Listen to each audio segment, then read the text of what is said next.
everybody, thanks for watching. Today I'm going to bring you an animation that I created to show you how a small building like a barn or a very simple house would change and rotate from 1-point to 2-point perspective. Let's take a look at the animation.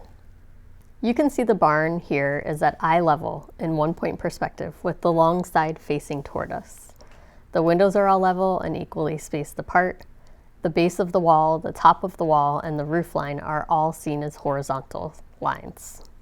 Now we're rotating the barn to the next side, but still viewing it at eye level in 1-point perspective.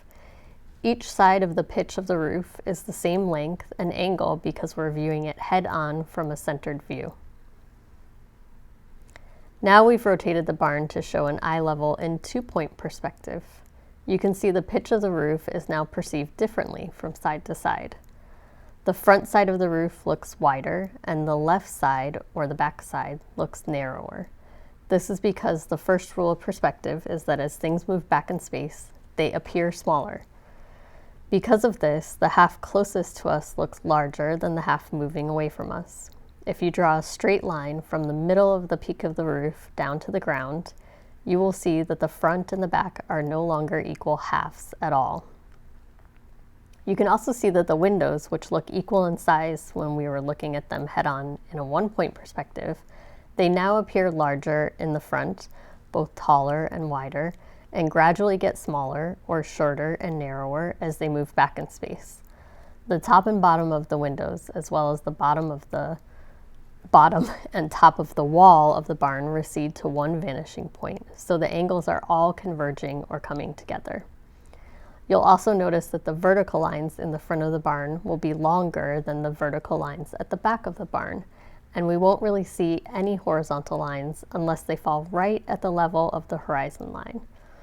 All of our lines that were horizontal in 1-point perspective are now diagonals, aiming toward each of the 2 vanishing points. You can now move the barn down to see at a bird's eye view, and you can see the angles change in our diagonal lines. They must all now angle up to reach the vanishing points at the height of the horizon line. As we move the barn up to a worm's eye view, you can see now that all the angles move diagonally down towards the vanishing points on the horizon line. This view would be useful if you were drawing a house on a mountain as seen from the valley below. You just wouldn't be able to see the floor of the house as you can see it in the barn here. This is a view you never want to see. If you see a flying building, you better run for cover and not stop to draw it.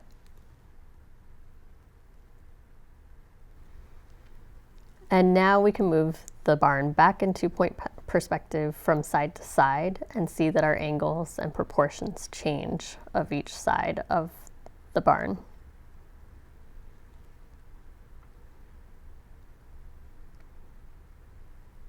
We can also move the barn closer or farther away from us to see the size and the scale change too.